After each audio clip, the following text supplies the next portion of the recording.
여러분, 이 하나님께서 사울 왕을 왕의 자리에서 폐위시키기로 결정을 하셨어요. 왜냐하면 사울 왕이 하나님의 말씀을 철저히 지키지를 않았기 때문이었습니다. 사무엘 선지자가 이 일을 너무 슬퍼했습니다. 사무엘 선지자는 하나님께서 사울 왕을 폐위시키신다는 사실이 너무나 슬펐고 아주 오랫동안 마음 아파했습니다. 사무엘 선지자로서는 비록 사울 왕이 하나님의 기뻐하시는 뜻이 아닌 이스라엘 백성들의 요구에 의해서 세워진 왕이라고는 했지만 그래도 하나님께서 세우셨고 사무엘 선지자 자신이 기름 부어 세운 왕이었고 또 사울 왕은 용맹했고 참 인간적인 장점도 많았고 그가 아주 겸손하였을 때는 이스라엘의 왕으로서 별로 손색이 없을 정도의 매우 훌륭한 왕이었기 때문이었습니다. 그랬던 사울 왕이 점점 교만해지고 왕의 자리를 스스로 보존하기 위해서 백성들의 눈치를 보고 백성들의 인기를 얻으려고 하다가 보니까 하나님의 말씀을 철저히 지키지를 못했고 하나님의 대리자로서의 왕의 역할을 제대로 하지를 못하다 보니까 이렇게 오랜 세월을 살면서 그런 신앙의 연약함이 쌓이다 보니까 결국 하나님으로부터 버림을 받고 폐위를 당하는 지경까지 오게 된 것입니다. 사무엘 선지자로서는 너무나 안타깝고 슬픈 겁니다. 그만큼 이 사무엘 선지자가 사울 왕을 사랑했고 또 이스라엘의 훌륭한 왕이 되기를 진심으로 바랬었는데 그렇게 안 되었던 것이 슬펐던 것이지요. 사무엘 선지자가 이렇게 슬퍼하고 있었는데 어느 날 하나님께서 사무엘 선지자에게 말씀을 하셨어요. 여러분 1절 다시 보겠습니다. 1절 말씀 본문 1절입니다. 여호와께서 사무엘에게 이르시되 내가 이미 사울을 버려 이스라엘 왕이 되지 못하게 하였거늘 내가 그를 위하여 언제까지 슬퍼하겠느냐. 너는 기름을 뿔에 채워 가지고 가라. 내가 너를 베들레헴 사람 이새에게로 보내리니 이는 내가 그 아들 중에서 한 왕을 예언하였음이니라. 사무엘은 내가 어찌 갈 수 있으리까. 사울이 들으면 나를 죽이리이다. 여호와께서 그래서 너는 암송아지를 끌고 가서 말하기를 내가 여호와께 제사를 드리러 왔다 하고 이새를 제사에 칭하라. 내가 너의 행하리를 가르치리니 내가 내게 알게 하는 자에게 나를 위하여 기름을 부을지니라. 여러분 이것이 무슨 뜻입니까? 이것은 하나님께서 사무엘 선지자를 약간 책망하시면서 각성을 시키시는 그런 부분인데요. 이런 겁니다. 사무엘아, 내가 언제까지 이 사울 왕 때문에 슬픔만 하고 있을 것이냐. 나는 사울 왕을 버리기로 이미 작정했다. 그러시면서 기름이는 감람유가 되겠습니다. 뿔에다가 양뿔이라서 어떤 병의 역할을 했던 건데 채워가지고 베들레헴으로 가라고 하신 겁니다. 그것은 하나님께서 이새라는 사람의 아들들 중에서 차기 이스라엘 왕을 이미 선택해 놓으셨다라는 것이었습니다. 여러분 이 하나님의 음성을 들으니까 사무엘 선지자가 겁이 덜컥 나버렸어요. 아무리 그래도 그렇지 사울 왕이 아직은 그래도 여전히 이스라엘의 왕인데 나중에야 폐위가 되겠지만 그래도 아직은 사울왕이 이스라엘을 다스리고 있는데 이 상황에서 사무엘 선지자가 다른 왕을 세운다고 하면 그 소식이 금방 사울왕의 귀에 들어갈 텐데 사울왕이 가만히 있겠습니까? 이것은 사울왕의 입장에서는 영모죄에 해당이 되는데 성질급한 사울왕이 아무리 사무엘 선지자라도 다른 왕을 세우면 가만히 있겠습니까? 또 기름 부음을 받은 사람도 가만히 두겠습니까? 아마 모두 다 죽이려고 했을 겁니다. 이것을 사무엘 선지자가 미리 알고 염려했던 것이죠. 하나님께서 사무엘 선지자에게 오묘한 지혜를 주셨는데요. 그냥 베들레헴에 암송아지 한 마리 끌고 가서 하나님께 제사 드리려고 왔다고 말하고 베들레헴의 높은 사람들 모아서 제사를 드리면서 그때 이새와 이새의 아들들을 제사에 청하고는 기회를 잘 보았다가 하나님께서 택하신 차기 왕에게 기름을 부으라는 것이었습니다. 여러분, 이 부분이 참 재미있죠. 하나님께서 사울왕을 살짝 속이시는 장면.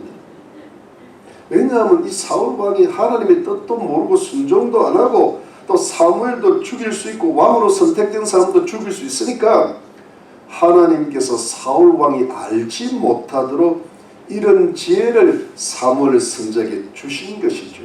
왜냐하면 이 사무엘 선지자가 워낙 정직하니까 베들레헴으로 가면서도 왕성으로 간다 이러고 가면 죽거든요. 그러니까 하나님께서 사무엘 선지자가 거짓말을 할 줄 모르니까 잘못하면 죽을 것 같으니까 잘못하면 기름 부음을 받은 왕도 죽으니까 하나님께서 거짓말을 하라고 하신 게 아니라 제사는 드렸잖아요. 지혜를 주신 거죠. 지혜를 주신 거죠. 여러분, 이런 지혜는 필요한 것입니다. 대놓고 정직하면 큰일 납니다.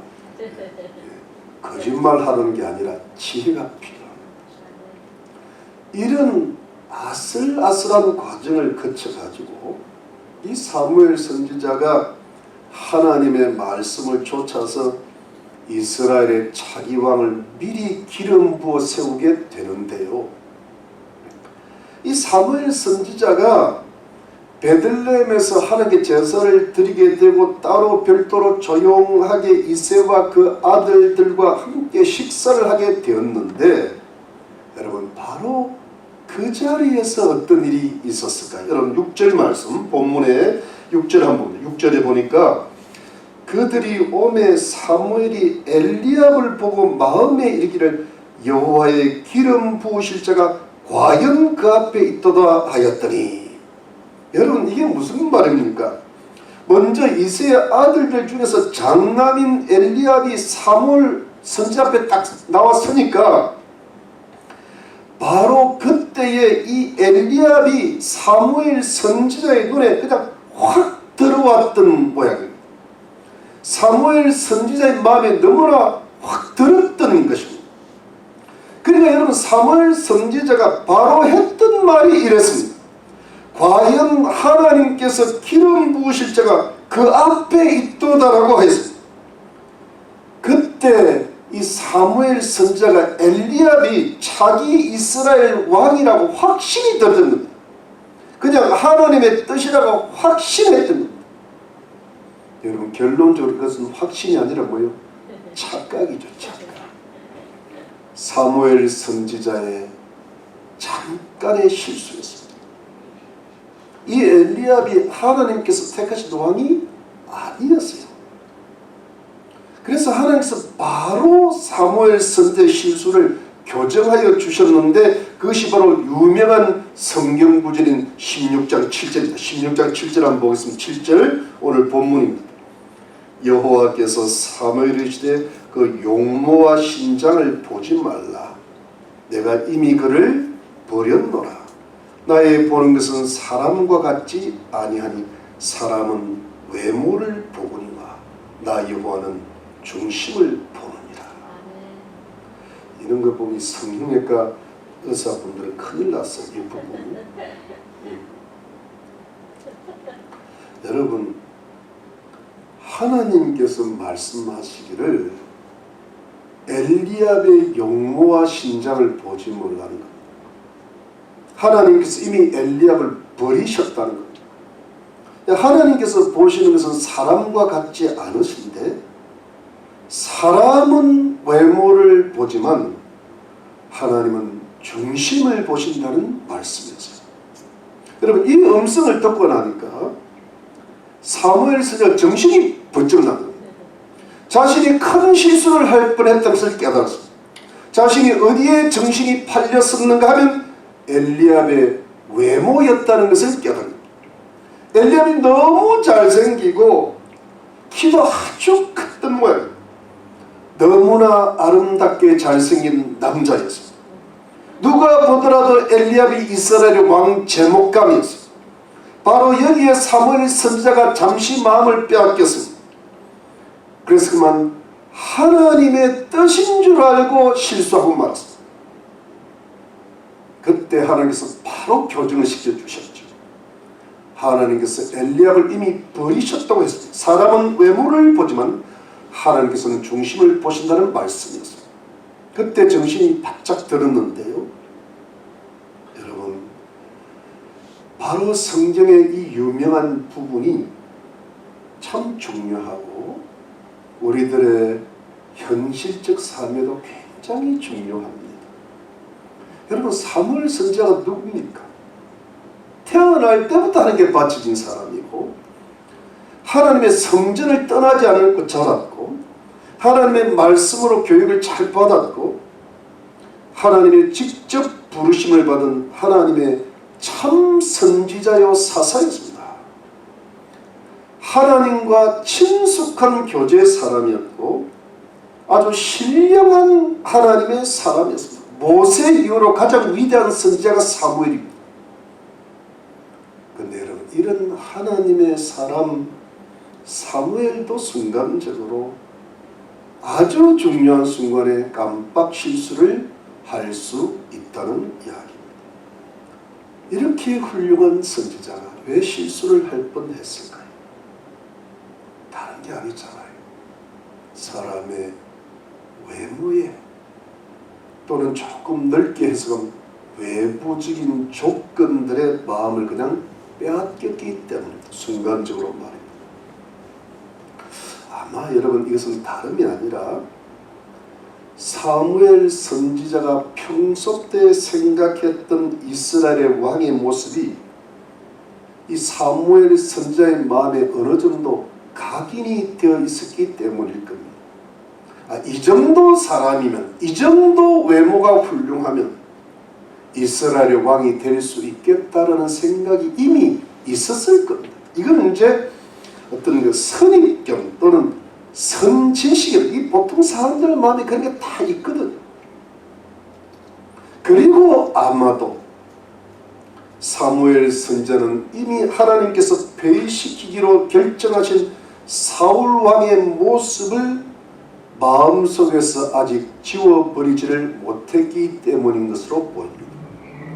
사울 왕에 대해 슬프고 안타까웠던 마음이 사울 왕과 비교해서도 외모로 손색이 없었던 엘리압을 보고 사울 왕을 대신할 왕으로 생각하여 잠시 마음을 빼앗겼던 것일 수가 있는 겁니다.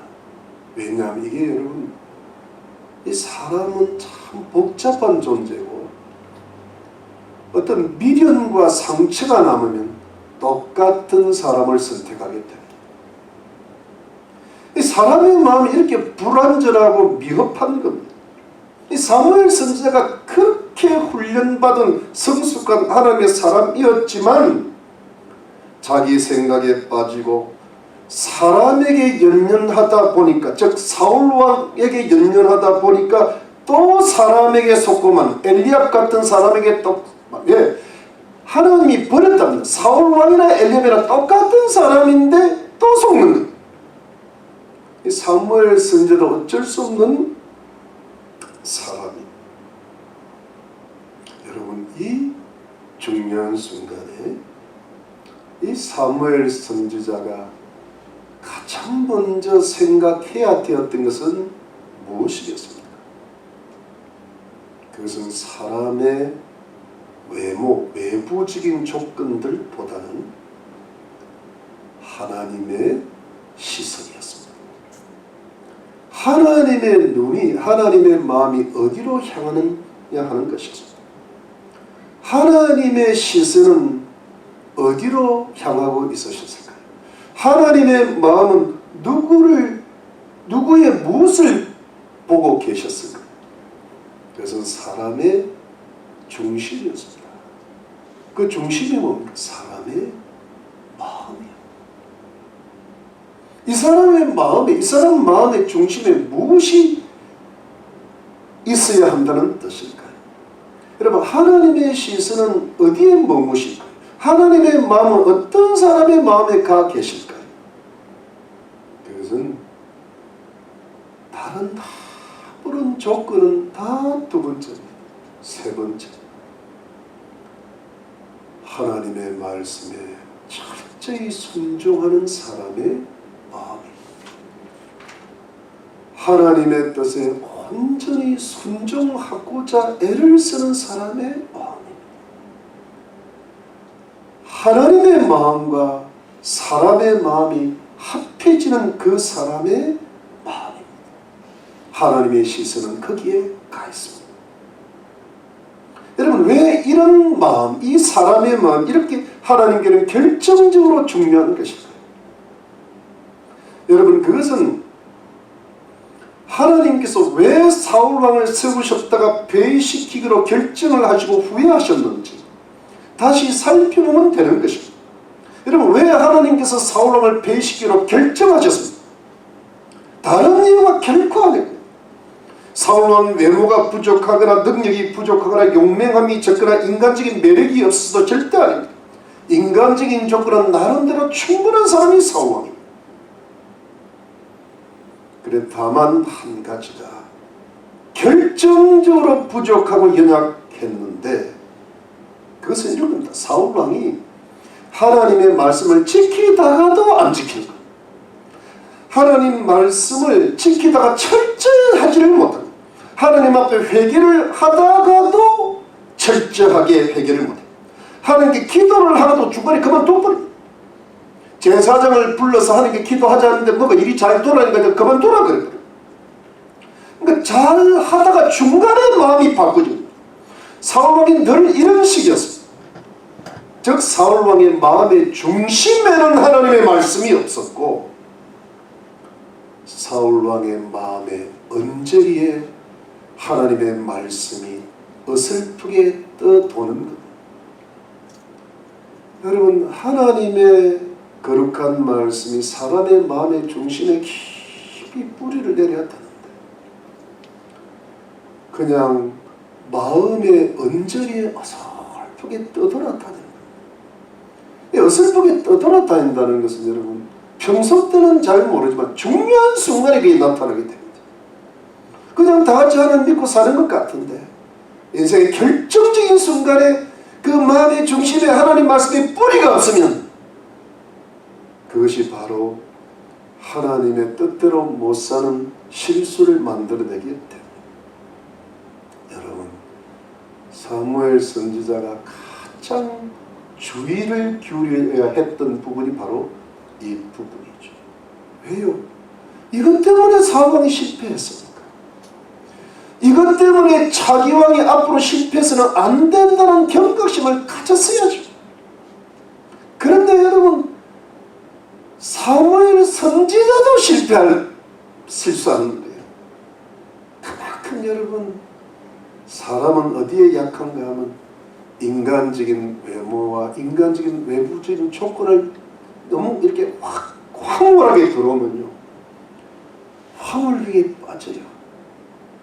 여러분, 사람이 만드는 그 외모, 사람이 만드는 그 문화, 사람이 만드는 그 엔터테인먼트, 이런 게 얼마나 사람을 감동시키는지를 모릅니다. 그냥 거기다가 자기 인생을 투자하게 만들고 뭐 온갖 돈을 다 투자하게 만들어요.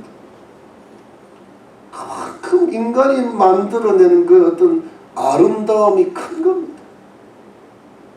그리고 그냥 사무엘 선지도 빠져드니까 보통 사람들이 오직 빠져들겠습니다.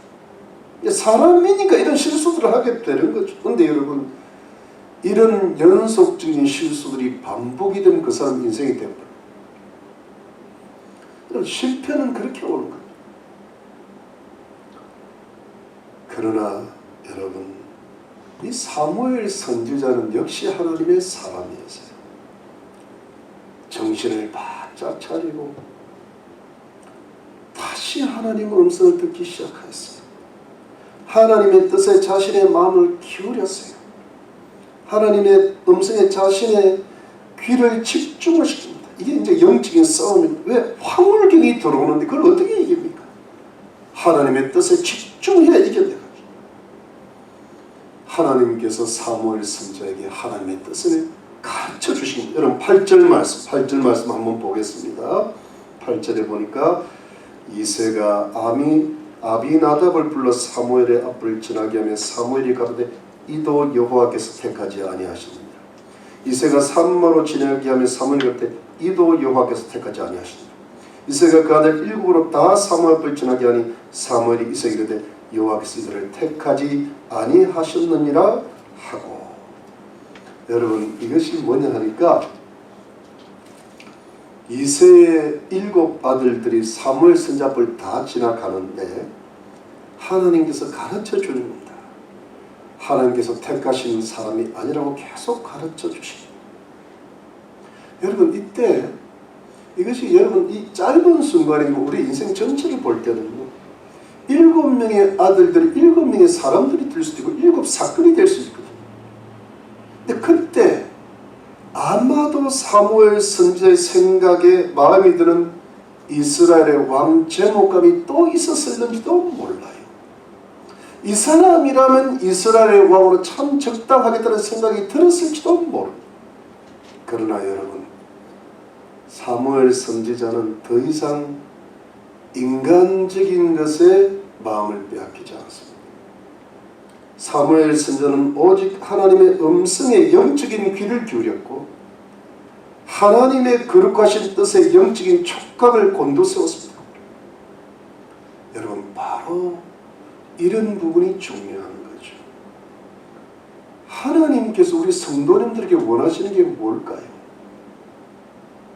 바로 이런 부분입니다.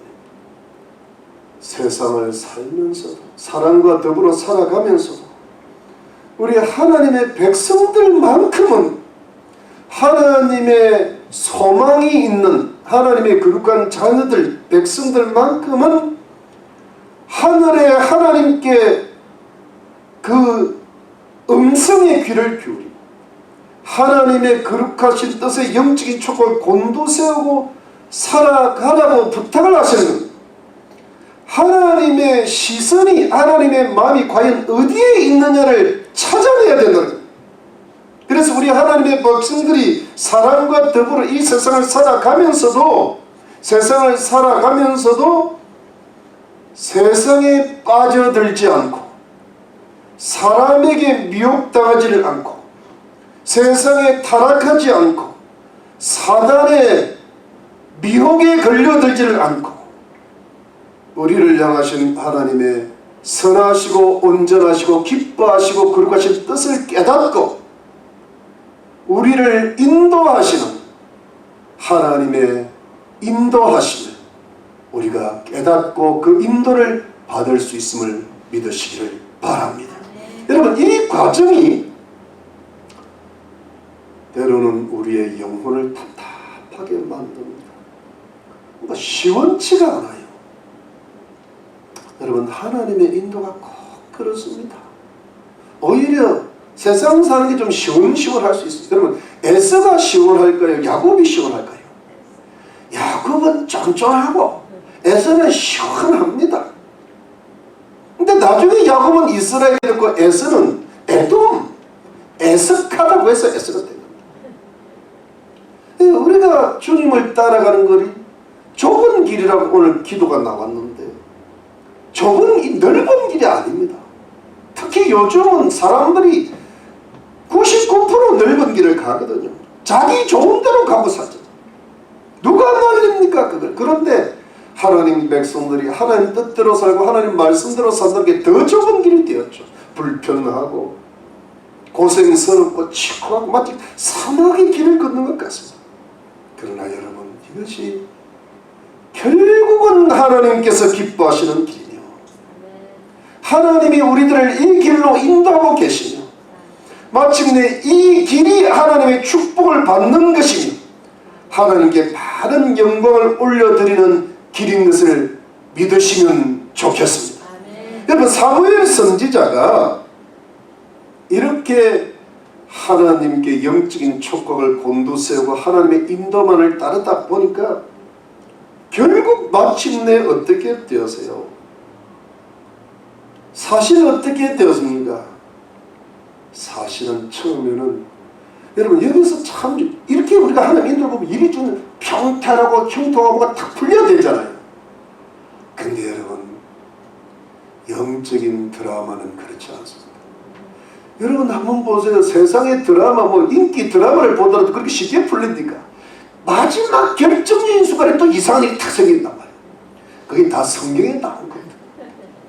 하나님께서 택한 다윗을 그냥 만났습니까? 못 만났어요. 여러분, 11절 말씀, 11절 말씀. 또 이새가 이르되 내 아들들이 다 여기 있느냐? 이새가 가로되 아직 말째가 남았는데 그가 양을 지키나이다. 사무엘이 이새에게 이르되 보내어 그를 데려오라. 그가 여기 오기까지는 우리가 식사자리에 앉지 아니하겠노라. 이에 보내어 그를 데려오매 그의 빛이 붉고 눈이 빼어나고 얼굴이 아름답더라. 여호와께서 가라사대 이가 그니 일어나 기름을 부으라. 사무엘이 기름 불을 취하여 그 형제 중에서 그에게 부었더니 이날 이후로 다윗이 여호와의 신에게 크게 감동되리라. 사무엘이 떠나서 라마로 가니라. 여러분, 이것이 무슨 뜻일까요? 이새의 아들들 7명이 다 사무엘 선지자 앞을 탁 지나갔는데 하나님께서는 7명 다 아니라는 겁니다. 7사람 다 아니라는 겁니다. 그러니까 사무엘 선지자가 좀 이상하잖아요. 그때 나오는 단어가 갸우뚱입니다. 이게 뭐지? 여러분, 독일 말로 뭔지 아시죠? 에메모. 제가 뭐 이왕 나온 김에 한마디 다 하겠습니다. 프랑스 말로 알숑 달숑이라고 혼란이 옵니다. 사무엘 선지자도 혼란. 우리가 왜 혼란스럽지 않겠어요? 내가 하나님의 인도를 잘못 받았나? 내가 하나님의 음성을 잘못 들었나? 믿음이 툭 떨어지면 어떻게 돼요? 하나님 계실까? 우리가 1년에 한 2번 정도는 그런 생각이 들거든요. 여러분, 우리가 살아계신 하나님의 인도를 따르다 보면 이런 깜깜한 지경에 봉착하기도 하지. 우리 나름대로는 하나님의 뜻대로 살려고 했는데 끝까지 왔는데 7명이 다 지나갔는데 아무것도 없는 거예요. 여러분, 우리들의 이 신앙생활에는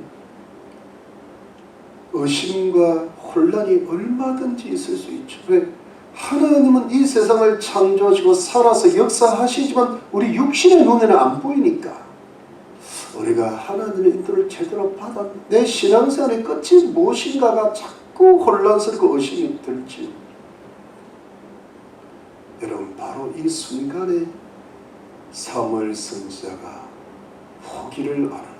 7을 지나야 돼요. 사무엘 선지자가 이새에게 물었어요. 이 7명의 아들들이 모두 너의 이 아들들 다냐? 다 왔냐? 그제서야 이새가 말하기를 막내 아들 하나 더 있어요. 근데 양 치느라고 양을 누가 봐야 되잖아요. 한 명 그냥 막내 아들 좀 못난 거 낳은 게 뒀어요.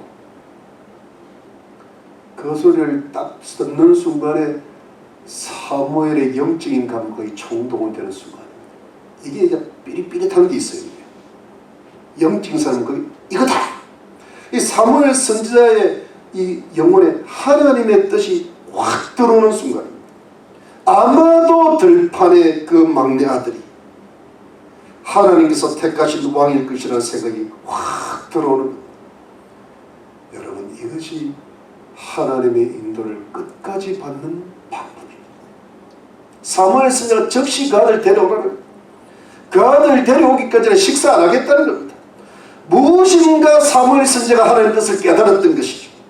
이것이 사무엘 선지자가 하나님께서 어떻게 역사하신지를 알고 있었던 것이죠. 이래서 다윗의 이름이 성경에 처음 등장하는데, 다윗이 양을 치다가 어떤 길에 부름을 받고 들어왔는데, 여러분 다윗의 외모가 어떻다고 했습니까? 빛이 붉고 눈이 뼈나고 얼굴이 아름답다고 했습니다. 여러분 빛이 붉었다는 것은 혈색이 좋았다는, 건강하다는 것이고, 눈이 뼈났다는 말은요, 눈빛이 살아있다, 지혜와 총기가 있었다는 것이고, 얼굴이 잘생긴 거예요. 다윗의 외모가 아주 좋았다는 뜻입니다. 여러분 이게 무슨 뜻입니까? 참 재밌는 부분이거든요. 하나님께서는 사람의 중심을 보시지만 사람의 외모를 결코 무시하지 않는다. 즉 이스라엘 왕이 되기에 부족함이 없는 충분한 외모까지 준비시켜 주신다는 뜻이죠. 여러분 이스라엘 왕이 자기 왕이 있다는데 사울 왕보다 너무 차이가 나면 안 되잖아. 그러면 처음부터 백성들의 마음이 이게 흔들리니까 충분할 정도의 외모로 만들어 주십니다. 하나님께서는 우리 하나님의 백성들의 외경적이고 외부적인 일들까지도, 즉 사람에 관한 일이든 세상에 관한 일들까지도 부족함 없이 넉넉하게 모두 챙겨주시는 분이신 것을 믿으시기를 바라는 것입니다. 다만 여러분 이것이 어떻게 이루어져야 하는가 하면, 이것이 아름다운 엘리압에게나 다른 형제들에게서가 아니라 아름다운 다윗에게서 이루어지는 것이 하나님의 뜻이라는 것이죠.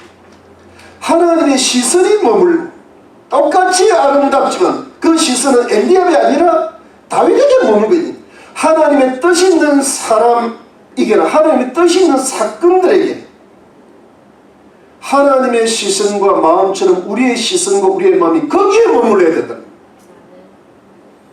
그것은 오직 우리 하나님의 백성들이 내 뜻과 내 욕심과 내 지혜와 내 착각이 아닌, 내가 홀망에 빠지지 않은 하나님의 뜻대로 살고 하나님의 인도를 받는 영적인 촉각이 있을 때, 신령한 감각이 있을 때, 하나님의 인도를 끝까지 따를 때 주시는 하나님의 크신 축복이고 하나님의 복된 선물이라고 믿으시면 되겠습니다.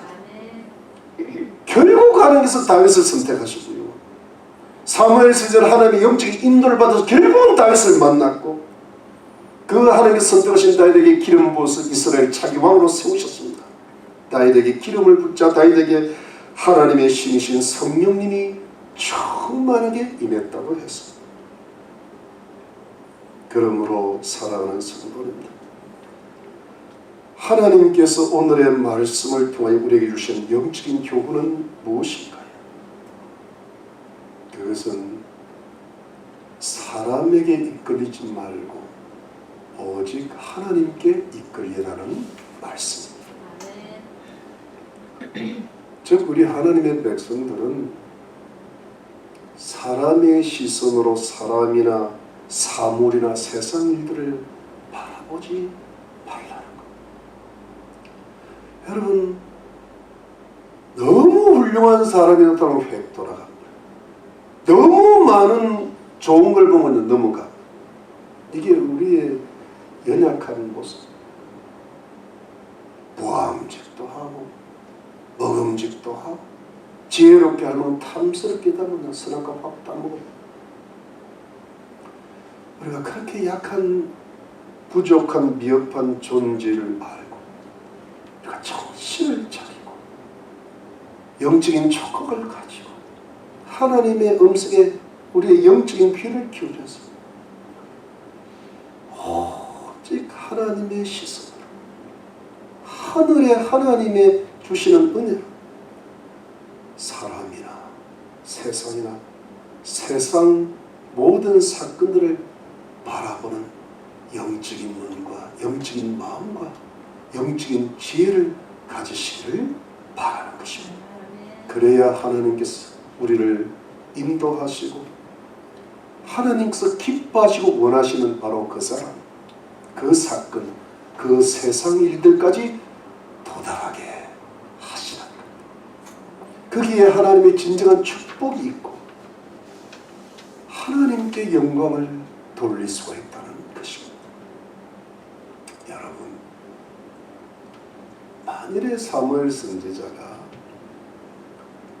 사람에게 이끌려가지고 그냥 이새의 장남 엘리압을 보고 홀망하고 속아가지고 하나님의 택하신 사람이라고 믿어버려가지고 이스라엘의 왕으로 기름 부어서 선택을 했다고 가정을 한번 해봅시다. 그 앞날이 어떻게 되었을까요? 하나님께서 엘리압을 이미 버렸다도 하셨거든요. 근데 사실 여러분, 이 말씀은 이미 누구를 가리켜 하시는 하나님의 말씀이었습니까? 사울 왕이었죠. 근데 하나님께서 왜 사울 왕을 버리셨습니까? 사울 왕이 하나님의 말씀을 버렸기 때문이죠. 그런데 여러분, 하나님이 무슨 말씀을, 엘리압도 이미 하나님의 말씀을 버린 사람이라고 말씀하십니다. 그런데 여러분, 이제 또 엘리압을 이스라엘 왕으로 추대를 하면 어떻게 되겠습니까? 실수가 반복이 되고 결국은 엘리압이 사울처럼 됩니다. 이스라엘 나라가 평강하지 못할 것입니다. 이스라엘 나라가 하나님 나라가 되지 못할 것입니다. 엘리압이 폐위를 당하는 비극이 또 있을 것입니다. 사무엘이 또 근심하고 또 고통하고 또 슬퍼할 겁니다. 하나님의 백성들이 사람에 이끌고 세상에 이끌리면 또 실수와 비극이 반복이 되고 되풀이 되면서 인생만 허비하는 결과가 되어버린단 말입니다. 이런 사람이 너무 많다는 이야기죠. 여러분, 이때 하나님의 백성들에게 가장 필요한 것이 무엇입니까? 다시 말씀드립니다. 영적으로 깨이고 정신을 차리고 하나님 말씀을 가지고 내 영혼을 채우려고 노력하고 기도에 탁하는 힘을 쓰면서 내가 마귀에게 속고 세상한테 빠지고 사람한테 빠지는 그 마음을 어찌하든 이겨내고 하나님께로 이끌림을 받아 깨어있는, 살아있는, 죽어가는 물고기가 아니라 살아있는 물고기처럼 이렇게 살아있는 영적인 신령한 사람이 되셔야 하는 것입니다. 우리의 영혼이 하나님의 음성과 인도하심에 집중을 해야 됩니다. 내 마음과 내 뜻이 아니라 내가 세상을 이끄는 게 아니라 오직 하나님이 무엇을 원하시고 기뻐하시고 인도하시느냐에 우리의 영혼이 이끌리도록 하고 집중을 해야 한다는 겁니다. 영적으로 깨어 있어야 한다는 겁니다. 그래야 하나님이 원하시는 그 사람에게 도달하고 하나님이 원하시는 그 세상 일에 도달하고 하나님이 원하시는 그 사건에 도달할 수가 있는 겁니다. 여러분, 이런 게 굉장히 중요합니다. 그 사람이 그 사람이 아니라 이 사람이 이 사람이라는 겁니다. 뭔 뜻인지 아시겠죠? 그런데 우리가 그걸 못했다는 겁니다. 근데 지금부터는 해야 된다는 겁니다. 여기에 한 가지 더 권면을 드린다면, 여러분, 하나님께 이끌림을 받는 게 신앙생활인데 성령의 인도를 받는 건데 끝까지 마지막까지 포기하지 말고 받으시는 거예요. 여러분, 하나님의 인도하심을 받을 때 그 마지막에 위기라는 게 옵니다. 인생이 다 그렇고 성경이 그렇고 모든 영적인 일들이 다 그래서 어떤 마지막 순간을 넘어가야 하는 위기가 있습니다. 여러분, 이게 무슨 뜻이냐면 사무엘 선지자가 하나님의 이끌리심 받아 열심히 왔는데 이새의 아들 중에 왕을 선택하려는 순간에 뭔가 마지막에 잘못된 건 없어요. 다윗왕이 없어요. 이것이 인생의 위기가 되죠. 끝까지 왔는데 안 되는 겁니다. 여러분, 이때 사무엘 선지자에게 필요했던 믿음은 무엇이었을까요?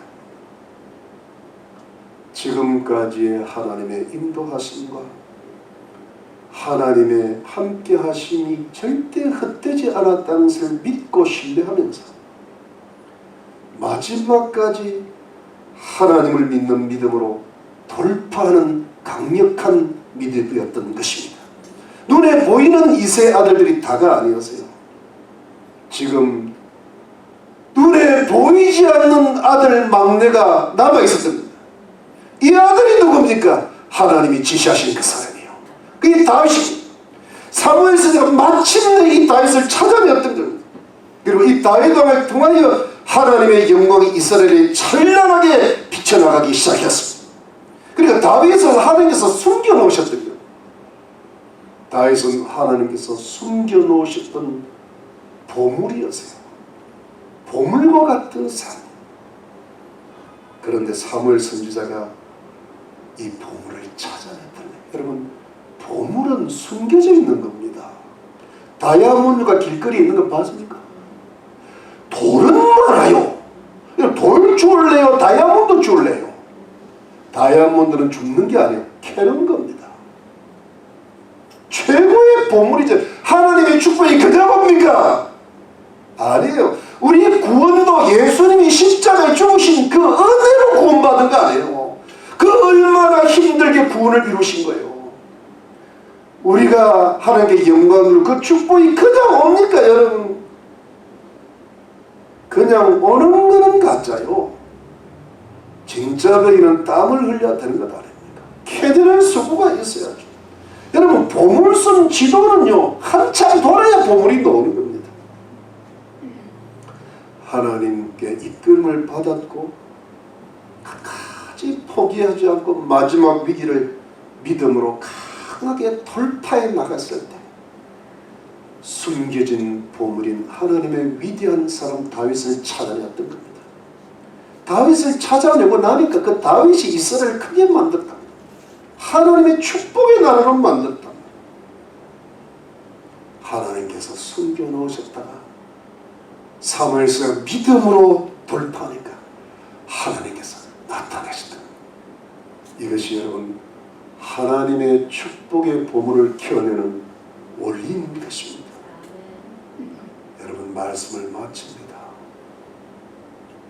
제발 세상 일에 사람에게 이끌리지는 말고, 이끌리면 반드시 실패합니다. 하나님의 뜻에 하나님께 이끌리되 끝까지 포기하지 말고 이끌리시기를 바랍니다. 반드시 그 이끌리는 과정은요, 어떤 작은 사건에서는 끝까지 버텨야 돼요. 인생 자체는 인생을 걸어야 돼요. 자기 인생을 걸고 보물을 캐야 되는 겁니다. 이럴 때 우리는 반드시 하나님이 원하시는 그 축복의 종착역에 도달하게 되고 하나님의 귀한 보물을 이 세상에서도 캐내게 되고 하나님의 영광을 나타내시고 하나님의 나라를 확장하게 되는 그런 거룩한 하나님의 일꾼들로 쓰임받게 하실 것을 믿으시기를 예수 그리스도 이름으로 축원합니다.